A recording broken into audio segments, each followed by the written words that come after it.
las ponencias de los temas de nuestro coloquio, ¿no? Muchas gracias por estar, esperemos que sea algo muy enriquecedor y que sea la pauta para iniciar nuevos procesos de vinculación y de desarrollo respecto a la restauración y compensación ambiental. La dinámica que vamos a seguir a continuación respecto a nuestro programa, como ustedes saben, en las invitaciones y demás les mandamos el programa.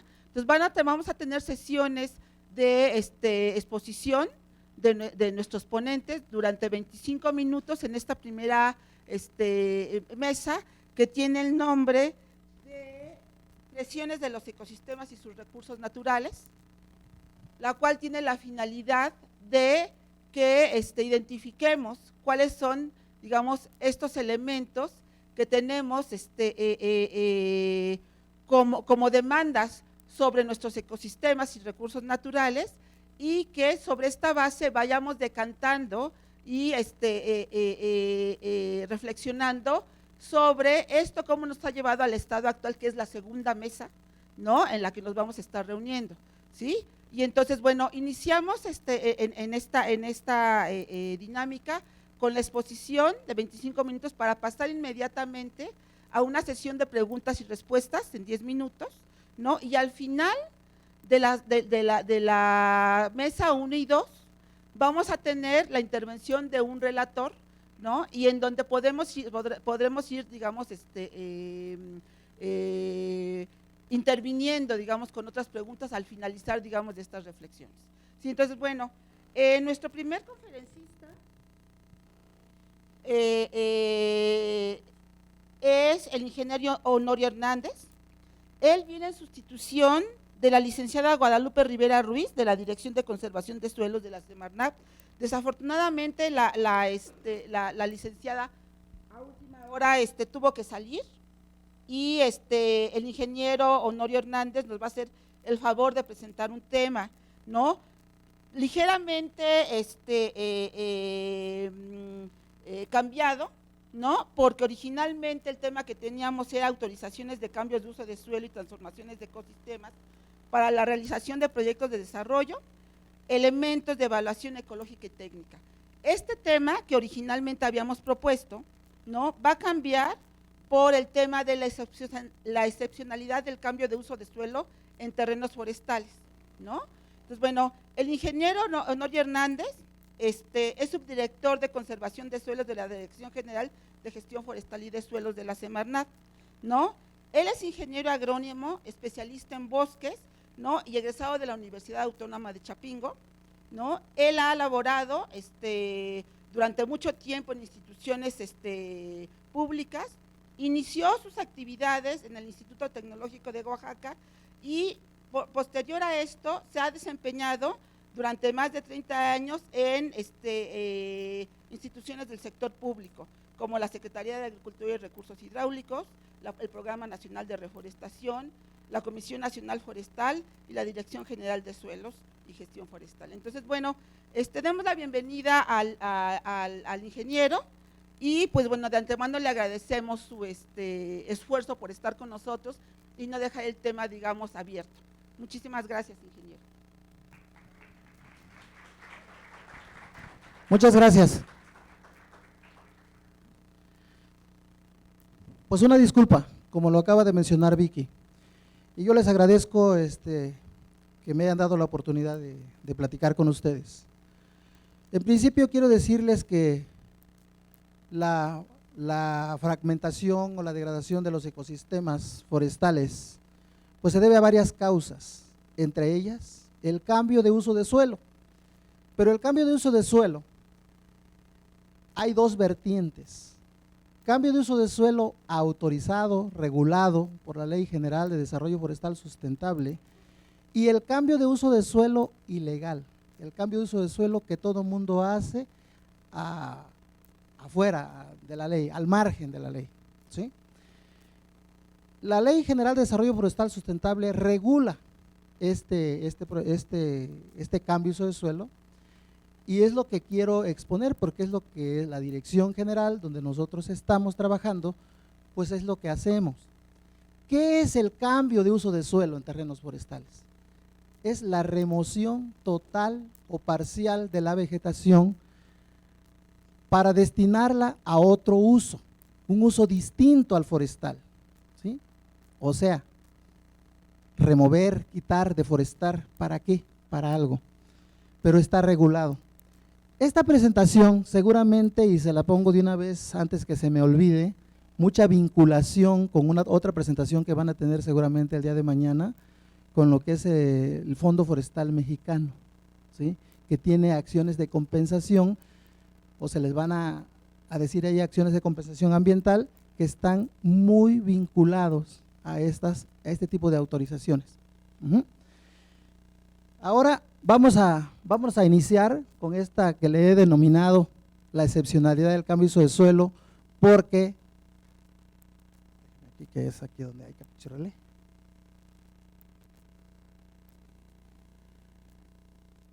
Lo que dice el artículo 117 de nuestra Ley General de Desarrollo Forestal Sustentable. Y bueno, pues ahí, entre otras cosas que seguramente ustedes van a estar ahí leyendo, dice que el cambio de uso de suelo debe otorgarse por excepción, ¿verdad? Cuando se demuestre, dice, que no se compromete biodiversidad, que no se provocará la erosión del suelo, que no se disminuirá la captación del agua y que los usos alternativos que se propongan de este cambio de uso de suelo sean más productivos en el largo plazo. ¿Sí? Eso es lo que dice la ley. Y para esto hay un reglamento de la ley que detalla también cuáles son los estudios que deben presentarse precisamente para desahogar estos supuestos normativos, ¿sí? Entonces, vamos a dar continuidad a la siguiente lámina, y ahí es lo que les explicaba, ¿no? Vean, que la Semarnat solo le está permitido autorizar el cambio de uso de suelo cuando se ajuste a estos 4 supuestos normativos, que ya se los acabo de mencionar.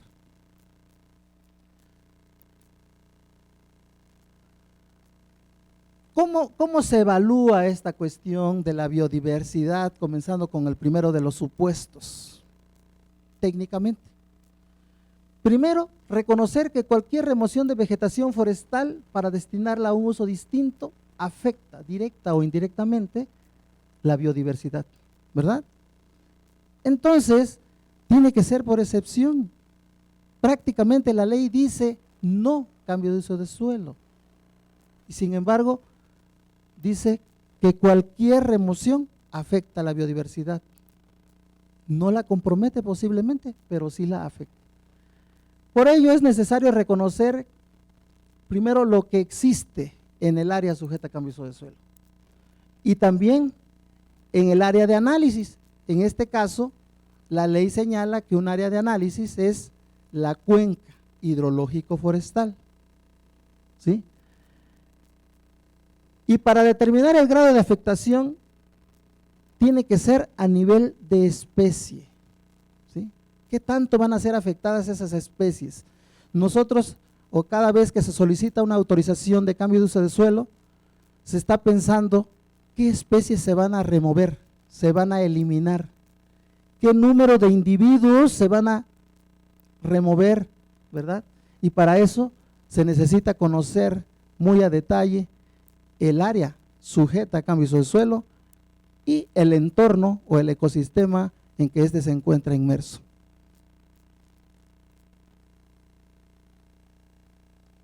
Y bueno, ahí hay simplemente un ejercicio de uno de los indicadores, simplemente para mencionarles que en este caso el área de análisis, una cuenca hidrológico forestal, donde se le ha determinado la densidad relativa, la frecuencia relativa, la dominancia relativa, para determinar un índice que se llama de valor de importancia de las especies en la cuenca o en el ecosistema, ¿sí? Este índice de valor de importancia, ¿sí?, está muy correlacionado con la presencia o la abundancia o el nivel en que estas especies se encuentran en un sitio determinado. Pero también se hace para el área sujeta a cambio de uso de suelo, ¿sí? El mismo índice. Y también ya no sé cómo regresarle. Bueno, ya no, pues sí, ahí está. Ya, ahí. Bueno, ven ustedes, entonces se hace un análisis comparativo de las especies que se afectan con respecto a las especies del ecosistema afectado, y de ahí se determina qué especies requieren ser rescatadas, o bien determinar qué medida de mitigación hay que hacer con cada especie en particular, qué número de individuos hay que rescatar, en función de qué, de esa composición y esa estructura del ecosistema que se afecta, ¿sí?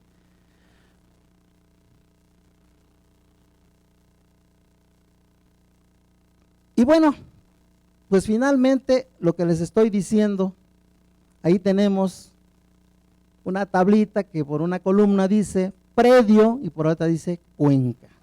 Predio es el área sujeta a cambio de suelo, cuenca pues es el ecosistema, ¿no?, que se afecta. Y vemos una serie de numeritos ahí y que nos están diciendo precisamente la importancia que tiene esa especie en la cuenca y dentro del predio en particular.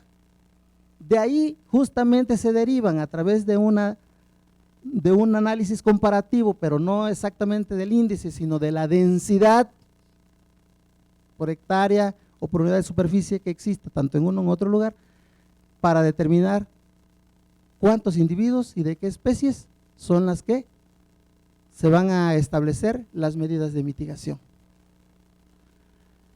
Hay otros índices, por ejemplo, índices de biodiversidad que también se analizan y que también se desarrollan en los estudios técnicos justificativos que se presentan para solicitar la solicitud de cambio de uso de suelo.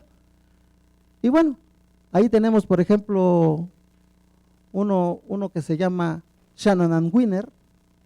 Bueno, como hay otros, también se hace un ejercicio similar como el que le acabo de decir, se determinan sus valores de diversidad biológica, tanto para el área de la cuenca como el área de cambio de uso del suelo, y lo que se analiza ahí es qué tan diverso es el ecosistema que se afecta, ¿no?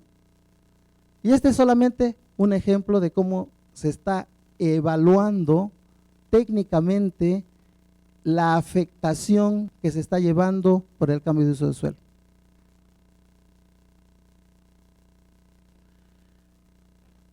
Y dice, ¿qué indicadores se pueden usar para evaluar la biodiversidad? Bueno, como Secretaría, como Dirección General, como quienes nos encargamos de evaluar y autorizar esos cambios de suelo, pues no se tienen en particular pues determinado un método específico o un índice en particular. Sin embargo, dice, todos los indicadores o parámetros que se utilicen deberán proporcionar información sobre la descripción de la condición del área sujeta a cambio de uso de suelo, predio, o del área de comparación, cuenca, subcuenca o microcuenca, y que derivado de ese análisis, dicha información deberá desprenderse los elementos, argumentos técnicos que permitan concluir que el nuevo uso propuesto no compromete biodiversidad.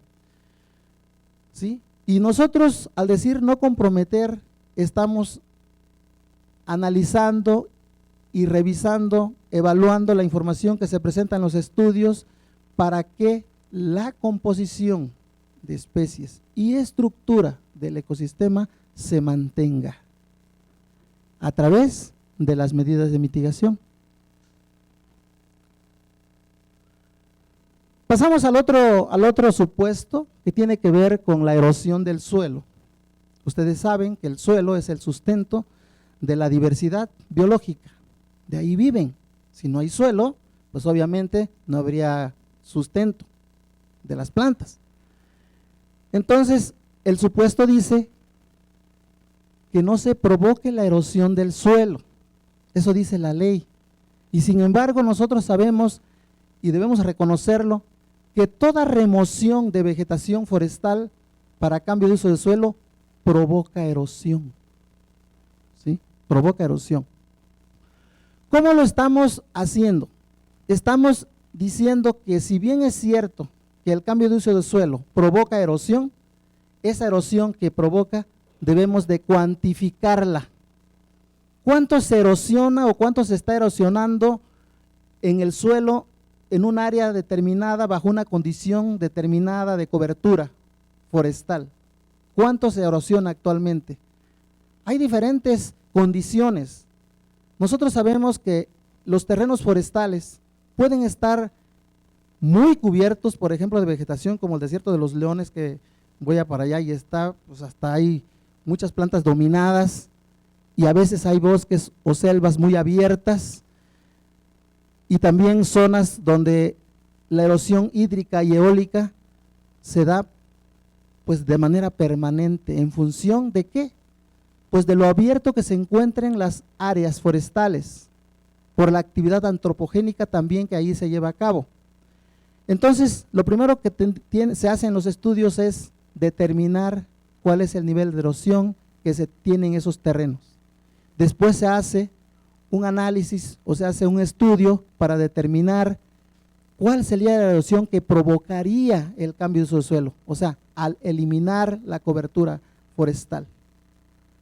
Se cuantifica esos niveles de erosión en toneladas por hectárea por año, y después se proyectan acciones de restauración a través de reforestación, a través de prácticas de conservación de suelos. ¿Para qué? En áreas aledañas, en áreas muy vecinas del mismo ecosistema. ¿Para qué? Para recuperar de áreas degradadas esos suelos para hacerlos productivos. ¿Sí?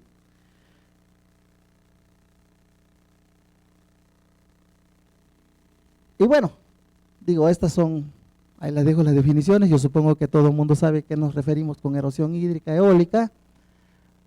Estas son algunas formas de cómo se llevan a cabo estos estudios. Los hay métodos directos, los hay métodos indirectos, ¿verdad? Pero la forma de cómo se lleva a cabo, también, aunque tiene mucho que ver la técnica, la precisión con que se lleven a cabo, lo que quiero que ustedes se lleven es el concepto. ¿Qué estamos haciendo y cómo?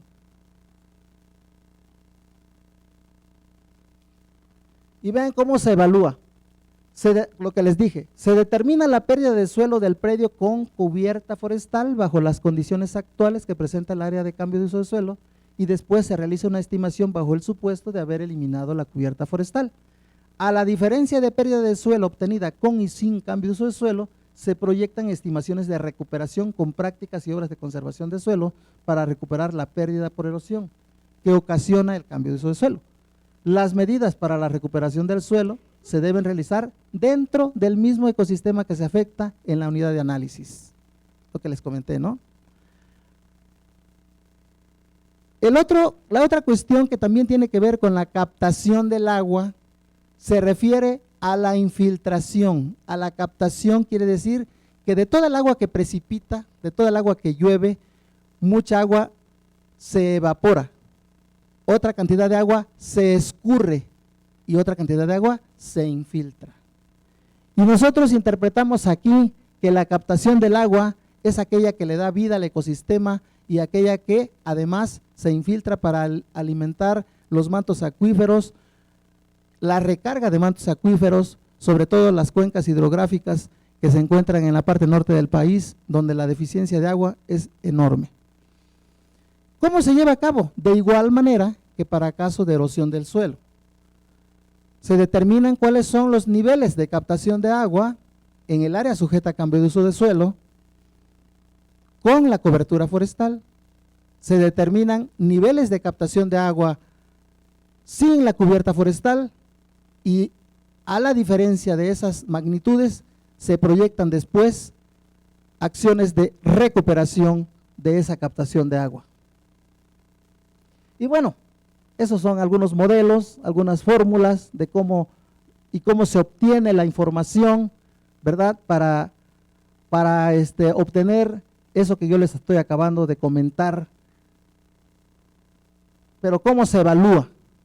Eso es lo que me interesa. Se determina la captación del agua del predio, del área cubierta, con la cubierta forestal bajo las condiciones actuales que presenta el área sujeta a cambio de suelo, y después se realiza una estimación bajo el supuesto de haber eliminado la cobertura forestal. A la diferencia de pérdida de captación de agua obtenida con y sin cambios de suelo, se proyectan estimaciones de recuperación de la captación con prácticas y obras que favorecen la infiltración del agua. ¿Sí? Así se lleva a cabo. Vamos con el último de los supuestos. Que los usos alternativos que se propongan, dicen, sean más productivos en el largo plazo. Se los comento. En este caso, se hace una valoración tanto de los servicios ambientales como de las materias primas o recursos biológicos forestales. Se hace una valoración económica, cómo está el terreno, ¿sí? ¿Cuánto vale por los servicios ambientales que aporta? Captación de agua, protección de la biodiversidad, paisaje y una serie de elementos. Y también por las materias primas que de ahí se pudieran obtener. Esa valoración se proyecta en el largo plazo. Ahora después se hace también otra valoración con el proyecto. No los niveles de inversión con que se va a hacer una carretera o se va a hacer una línea de transmisión eléctrica, no. Sino con los beneficios que se obtienen una vez estando operado el proyecto. Yo siempre les digo, la naturaleza, Dios ya nos dio este bosque y ya estamos cosechando agua, estamos cosechando oxígeno y estamos cosechando paisaje y una serie de servicios. El proyecto que ustedes van a poner, ok, una vez construido, a ver cuáles son los beneficios que de ahí se derivan, una vez descontando los niveles de inversión y de mantenimiento. Y esos son los beneficios. Y esos beneficios económicos se hace un balance, se ponen en la balanza en el largo plazo y se analiza.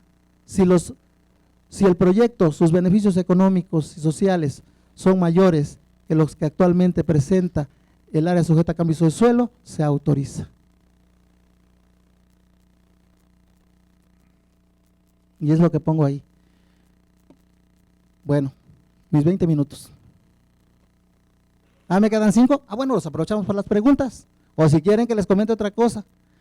Todo esto, por ejemplo, quiero decirles que hay un procedimiento, a todos los jóvenes, hay un procedimiento en donde dentro de los requisitos es que tienen que tener la posesión o el derecho para solicitar ese cambio de suelo.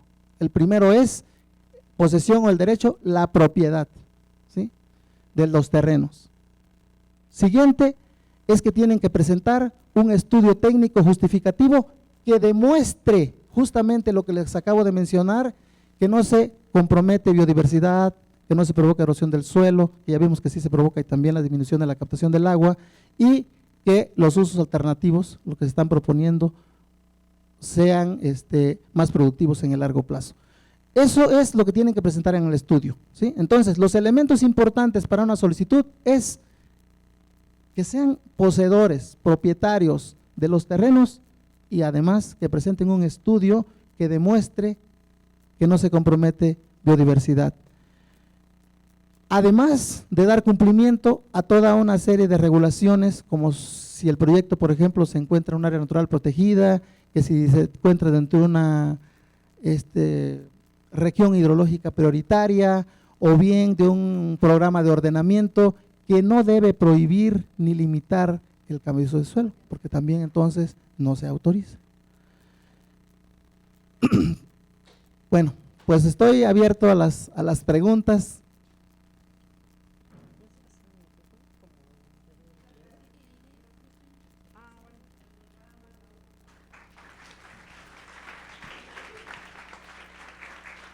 Bueno, pues iniciemos con las preguntas.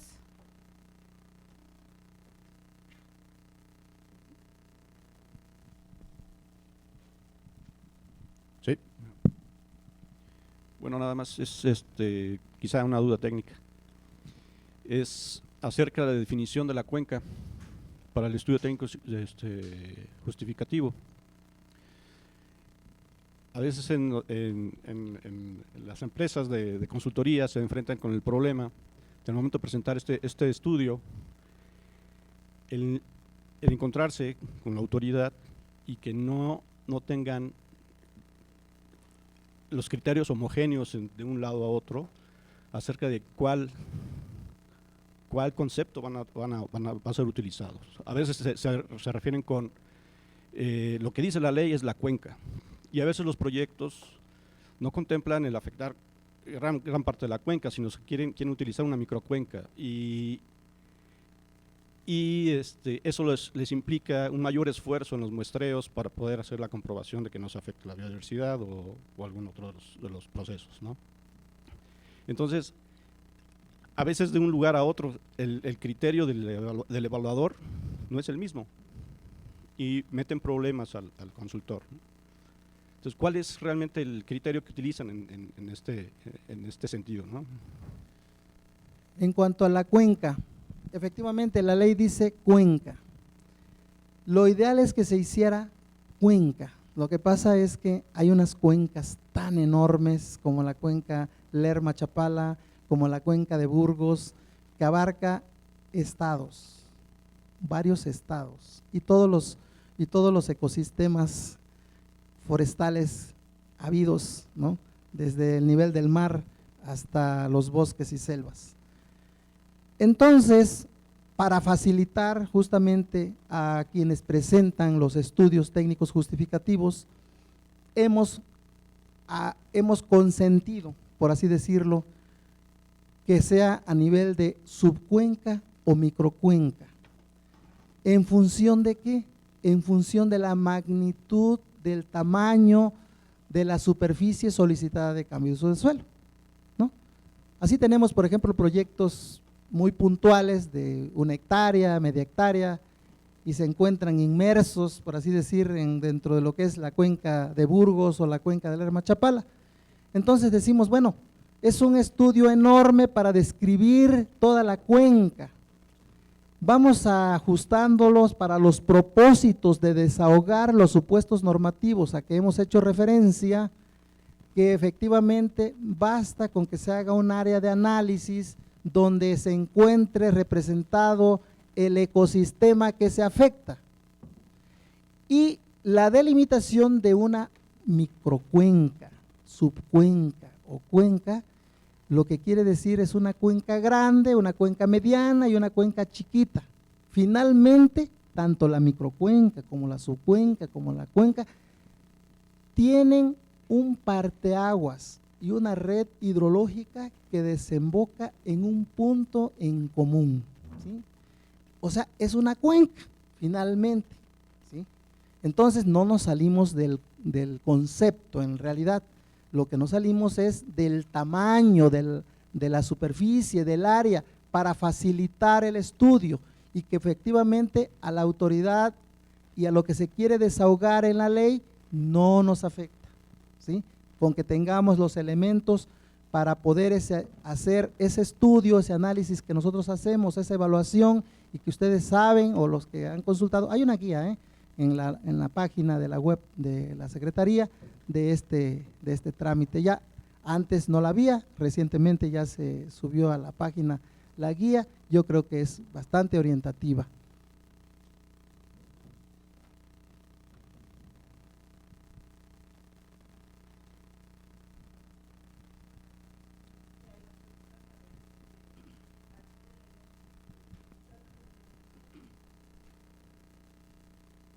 Aquí.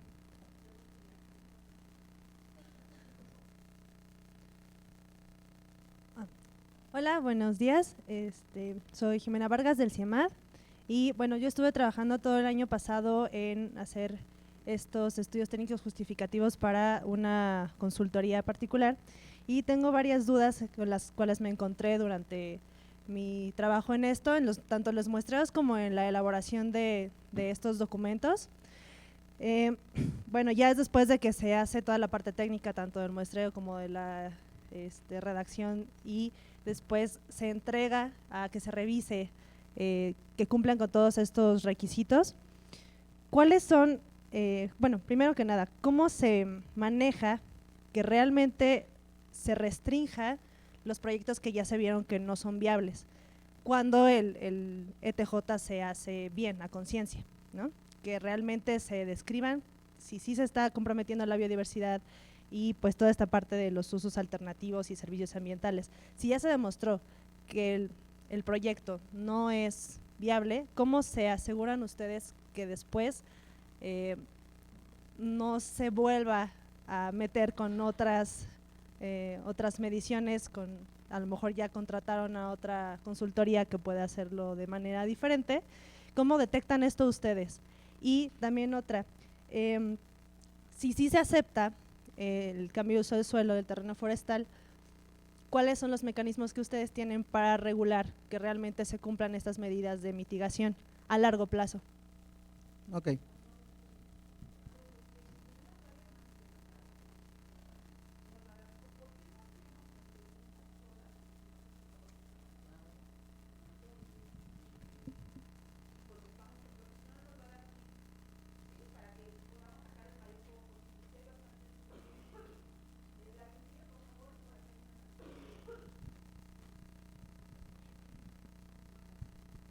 Hola, buenos días. Yo soy de la ESIME Zacatenco, del posgrado de Sistemas Complejos. Y bueno, me interesaría saber, mencionaste algo de la valoración de los servicios ambientales, pero también mencionas que en la ley y en los protocolos no existen parámetros o medidas o técnicas específicas, sino que se permiten varios. ¿Quién determina o cómo se determinan cuáles son los aceptables? ¿Son los expertos? Pero estos expertos están en las universidades o están dentro de Semarnat, o dónde están y quién los evalúa. Y también otra pregunta, bueno, eso de cómo se evalúan estos valores, cómo se hace la valoración de los servicios ambientales. Y respecto de lo que comentaste también de que el predio tenía que estar bien respecto del uso de suelo, bueno, de la posesión del terreno, pero ¿qué pasa, por ejemplo, con la figura en donde ya son terrenos pues que están en disputa? Aún así, ¿hay alguna herramienta legal, por ejemplo, para el gobierno que quiera, pues, por ejemplo, pasar una carretera por ahí, o alguna cuestión de telecomunicaciones o lo que sea, para poder expropiar esos terrenos o las se toman en cuenta a las comunidades? Bueno, pregunto esto porque hay bastantes problemas hoy en día con respecto del agua, por ejemplo, en algunos poblados en el Estado de México, y pues me interesaría saber qué se está haciendo respecto de esos casos. Gracias.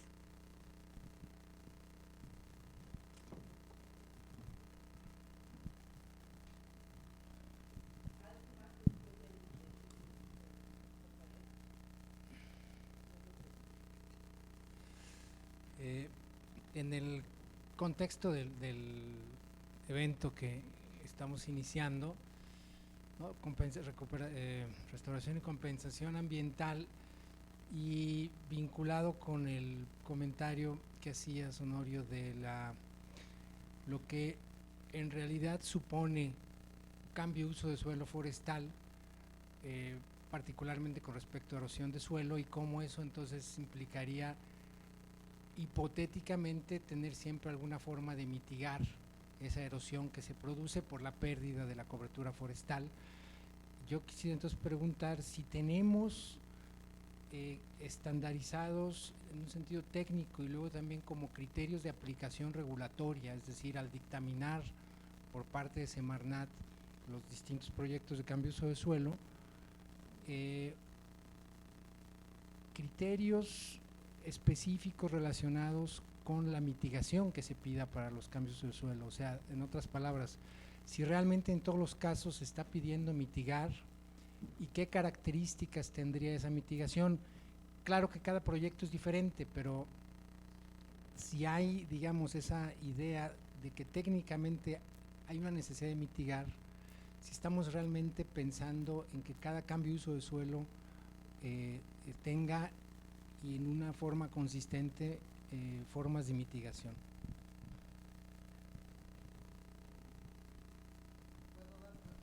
Espérame tantito. Va la última. Por eso te decía que mejor así, porque hay muchas más, ¿no? Bueno, yo iría en el mismo sentido un tanto de la pregunta de Carlos y de las otras preguntas, pero me voy a ir un poco más a la parte técnica, ¿no? Presentas la manera, digamos, de decir, bueno, aseguramos, estamos dando por hecho que es posible todo lo compensamos, todo lo podemos mitigar y todo podemos hacerlo, siempre y cuando midamos adecuadamente y tengamos, digamos, la manera de poder establecer cuánto voy a ganar, ¿no? El esquema de ganar teórico de la compensación ambiental, ¿no? Pero cuando veo los índices, por ejemplo, para evaluar la vegetación, yo puedo trabajar con el índice de Margalef o por el de Shannon-Weaver Log Dogs, y va a depender de eso. ¿Cómo yo sé, digamos, de esa lista de especies que me estás presentando, con una abundancia relativa X, que por eso pueda hacer un cambio de uso de suelo? O por eso tengo que compensar de esta manera cuando esta distribución de estos subcomponentes del ecosistema que trabajan como un todo articulado, digamos, lo único que me está dando es una medida relativa, es un modelo, ¿no? Y me voy ahora al otro detalle, por ejemplo, con la ecuación de pérdida de suelos, ¿no? Esta ecuación la sabemos aún cuando hay modificaciones y ahora tenemos la REUSLE. Nosotros seguimos teniendo en México el problema de que no tenemos una base de datos sólida y no la hemos construido a lo largo de 50 años que tenemos en los estudios de suelo para poder decir el factor K de erodabilidad, que es la clave para decidir la vulnerabilidad del suelo a la erosión. Naturalmente no lo tenemos calculado. Las técnicas incluso en laboratorio son 2 y nos faltan mucho más y nos estamos manejando con los valores de K que se dan en tablas de acuerdo a la ecuación y que son para suelos de Estados Unidos. Recordando que en México tenemos casi todos los suelos del mundo. Entonces, esto, ¿cómo lo estamos, digamos, codificando para tener indicadores precisos que nos pudieran decir, va el cambio de uso de suelo y vamos a ganar en el contexto socioeconómico, ¿no? Si eso no lo tenemos, habría que decir que entonces tenemos que abonar en esa parte para codificar estos índices que sean los más pertinentes, dependiendo incluso del ecosistema con el que estemos trabajando y de la microcuenca y el tipo de suelo y demás, ¿no? Esas serían, digamos, entonces, ¿cómo lo estamos haciendo?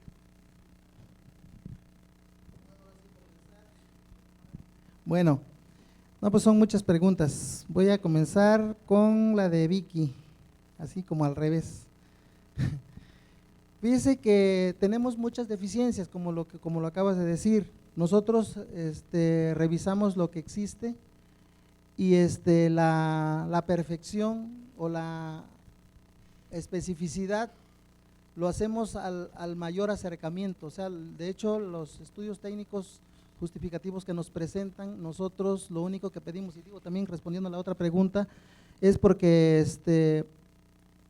no es que tengamos nosotros especialistas y lo sepamos todo, es muy difícil, claro que sí. Imagínense, yo por ejemplo cuando llega un estudio y hay muchas dudas, lo mejor sería decir, no, pues vamos a pasarlo a la universidad fulana de tal, a la UNAM, al Politécnico, lo que sea. Pero los tiempos no nos dan, o sea, hay un procedimiento donde nos están marcando tiempos de evaluación que son de 15 días y lo tenemos que sacar. ¿Qué hacemos? Lo que les pedimos a los promoventes, a los que elaboran los estudios, es que nos detallen la fuente técnica, bibliográfica, de dónde lo sacaron, y nosotros revisamos que efectivamente sea una publicación seria. A veces no las tenemos aquí, las tenemos, como dice Vicky, de Estados Unidos, de España, de otros lados, pero ocupamos lo que tenemos, lo más reciente, o sea, es lo que se ocupa, para darle cierta certidumbre o cierto valor a lo que se presenta, ¿sí? Porque de otra manera pues no podríamos avanzar, ¿sí? No podríamos avanzar en ese sentido. Eso es en cuanto a lo de Vicky. En cuanto a lo del maestro, el criterio específico, ¿no? De que como en erosión, no sé si para erosión o para todo, pero bueno, fíjense que por ejemplo para nosotros tratamos en este caso de biodiversidad. no tenemos un parámetro de que, oye, no, pues con el 80%, no. Nosotros lo que pretendemos es que en los muestreos, en los estudios que se hagan en el área de análisis y en el área sujeta a cambios de suelo se lleven a cabo bien. ¿Por qué? Porque resulta que nosotros lo que queremos es mantener como está. Si está, por ejemplo, dices, oye, solamente hay estas especies, son características del ecosistema, pues hay que mantenerlas. Oye, y si aquí se van a afectar más, bueno, pues vamos a retribuirle al ecosistema lo que estamos quitando de más, ¿sí? Esto ha sido muy cuestionado porque, por ejemplo, seguramente van a tener alguna presentación más adelante en donde estas medidas de mitigación, por ejemplo, que nosotros estamos sacando como resultado de los estudios, son adicionales al monto económico que se paga por compensación ambiental para acciones de reforestación también dentro de la cuenca, ¿sí? O sea, son como que muchas dicen que se duplica, pero aquí, por ejemplo, nosotros tenemos el lineamiento de que para salvar precisamente este supuesto normativo, como se los decía, este análisis tiene que hacer por especie, ¿no? Entonces, los estudios, en la medida que estén bien hechos y que yo siento que nos falta mucho, porque nadie quiere trabajar en el ecosistema en la cuenca, porque está muy grande, porque el esfuerzo de trabajo es mucho, entonces, no creen que no nos damos cuenta, por ejemplo, de que el esfuerzo de muestreo es bajo, que muy difícilmente se va a obtener toda la composición, por ejemplo, que nosotros desearíamos que estuviera. Pero también eso nos da la pauta, por ejemplo, para que las medidas de mitigación que se pongan como resultado de esos estudios, pues sean más benéficas al ecosistema, ¿no? Dices, oye, pues es que encontré muy pocos individuos por especies en todo el área de análisis y aquí les voy a poner la remoción a una mayor cantidad de individuos. Bueno, pues ahora me vas a reforestar o me vas a rescatar todo este número de individuos. Ese es el criterio, primero. Segundo, para casos de erosión de suelo. La erosión de suelo, como dice Vicky, o sea, tenemos una ecuación que ha sido modificada y que ha sido actualizada y que también para muchos de los factores que se utilizan, por ejemplo, no los tenemos así como muy estudiados y muy actualizados para los casos de México, y sin embargo se utilizan para determinar, hacer una estimación de la cantidad de suelo que se perdería por efecto de la remoción de la vegetación. Y todo lo que ahí, el criterio es, ¿sabes qué? Me vas a recuperar el suelo que se estaría perdiendo, que se supone se estaría perdiendo por la afectación. ¿Dónde? En un área aledaña. ¿Cómo? ¿A través de qué acciones? ¿Y cuáles son los niveles de eficiencia que tienen esas prácticas que vas a hacer para decirme que efectivamente se va a recuperar el suelo? ¿Durante qué periodo? ¿Cuáles son las condiciones o circunstancias que deben prevalecer para poder decir que el supuesto se ha cumplido? ¿En qué periodo de tiempo? Ahorita de entrada nosotros estamos poniendo en los resolutivos que al menos se debe dar mantenimiento durante un periodo de 5 años de las reforestaciones para lograr un 80% de supervivencia. Y estamos poniendo también ciertos criterios, por ejemplo, de cobertura al menos, porque que nos permita precisamente los niveles de cobertura tener que haya una mayor captación de agua y una mayor infiltración y también una mayor retención de suelo con una mayor cobertura, ¿sí? Entonces, una cobertura mayor del al menos del 75% es lo que ellos manejan en los estudios, y que cuándo se va a lograr eso, en qué periodo, es lo que estamos analizando también en los estudios. Eso sería también parte del criterio de cómo se está calificando esta cuestión de la erosión. Igualmente para la captación de agua, ¿no? Se estiman esos valores de captación de agua por los estudios y se determina la forma de cómo se va a recuperar, a través de qué, bajo qué condiciones y con qué prácticas. Y sobre todo los niveles de eficiencia que tendrían esas prácticas en función de las áreas de servicio que tienen esas obras, ¿no? A lo mejor no digo, pues, o sea, así lo estamos haciendo. Entiendo también que los estudios, pues seguramente les hace falta mucho, pero la gente que está evaluando, lo está evaluando de esa manera. Para otros aspectos, por ejemplo, de biodiversidad, sobre todo aquellas especies raras, amenazadas, en peligro de extinción, las que se encuentran en la norma oficial mexicana 059, nosotros estamos solicitando el apoyo, por ejemplo, de la CONAVIO, de la Dirección General de Vida Silvestre, para que nos apoyen, nos opinen opinen sobre estos proyectos. ya me están aquí.